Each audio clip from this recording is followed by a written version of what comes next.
Hello mga kalabs! Kumusta po kayo? Maaga na naman nga pong nagising si Mama kaninang umaga para po magluto ng almusal namin. Eto po palang corned beef na nilagyan niya po ng itlog ang almusal namin. At nung nakaluto na nga po si Mama ay ginising niya na rin po kaming dalawa ni Kuya para makakain na.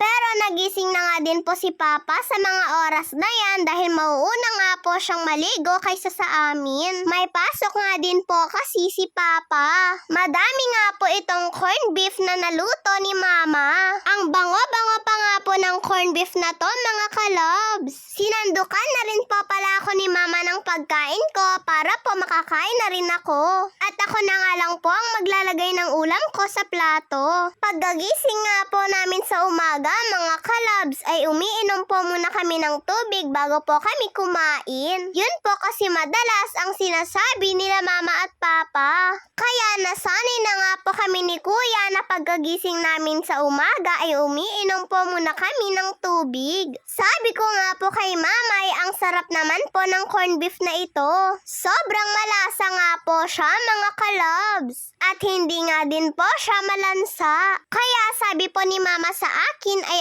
Argentina corned beef daw po kasi ito. Kaya pala sobrang bango at masarap mga kalobs. Maski nga po si Kuya ay nagustuhan yung lasa ng corned beef. Kahit natapos na nga pong kumain si Kuya ay binabalik-balikan niya pa rin po itong tikman. Sabi nga po ni Kuya ay ganito na lang daw po sana madalas ang bibilhin nila Mama na corned beef. At nung natapos na nga pong nakaligo at nakapagbihis si Papa ay kumain na rin po siya. Maski nga po si Papa ay nasarapan din po sa corned beef na niluto ni Mama. Ginisa lang naman daw po ito ni Mama sa sibuyas. At saka naglagay po siya ng asin at paminta.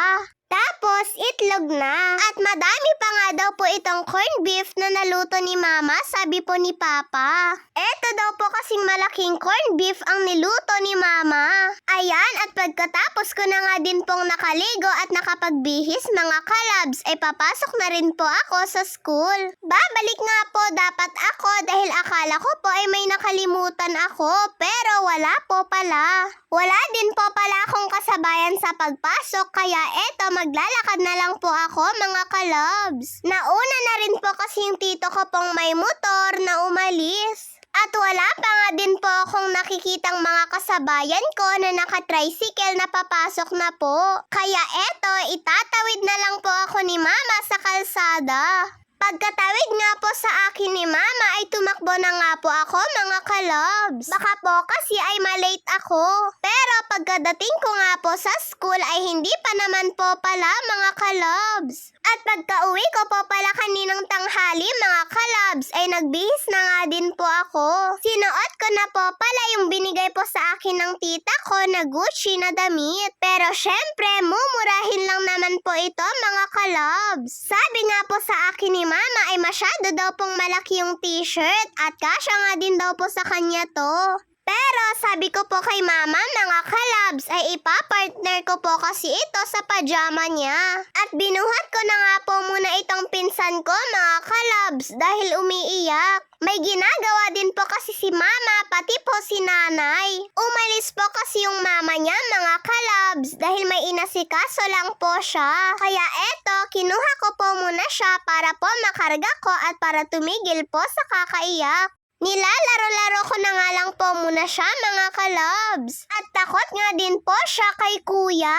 Paano naman po kasi niloloko po ni Kuya Shock sa tuwing bubuhatin niya po siya. Kaya panay nga po ang iyak ng pinsan namin. Kawawa nga po siyang tignan kapag po umiiyak mga kalabs. Parang nagmamakaawa nga po. Ang cute-cute pa man din po niyang umiyak. Mabuti na nga lang at nagagawa ko pa nga po siyang patawanin. Pero kapag sinusutil nga po siya ni Kuya ay umiiyak na naman po. Gustong-gusto daw po kasi niyang makita na umiyak si baby mga kalabs dahil ang cute-cute niya daw pong umiyak. Pero sabi po ni Mama ay hindi naman po pwede yung ginagawa ni Kuya dahil nakakaawa naman po si baby. At kaninang hapon po pala pag uwi ni Papa ay inayos niya na po muna ito pong salamin ng motor niya.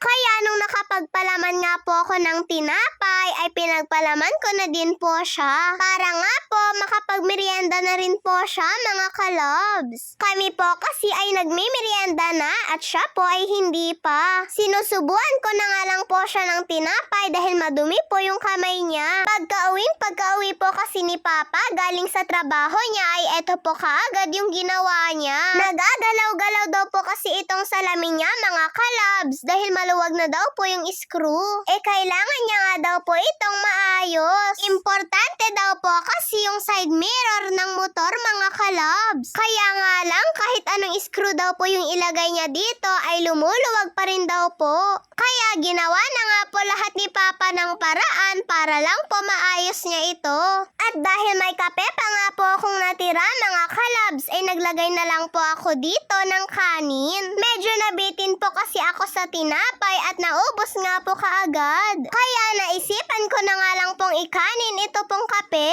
Paminsan-minsan lang naman po akong nagkakape, mga kalabs. Kaya sabi po sa akin ni Mama ay wag daw po akong masanay sa kape. At pagkatapos ko nga pong nagmerienda, mga kalabs, ay tinulungan ko na po si Mama na magputol-putol nito pong sitaw. Ito po palang sitaw na pinuputol ko ay yung mahahaba. Magkaiba nga po sila dito sa maiiksing sitaw. Ito po pala yung masarap na sitaw at mabango. At uunahin nga po muna naming lulutuin ni Mama ito pong mahahaba. Kapag po kasi pinagpabukas pa po namin ito, ay tiyak titigas po yung balat nito. Sayang lang din naman po kasi ito, mga kalabs, kung hindi po kaagad maluluto. O di po ba, ang dami po naming stock na sitaw?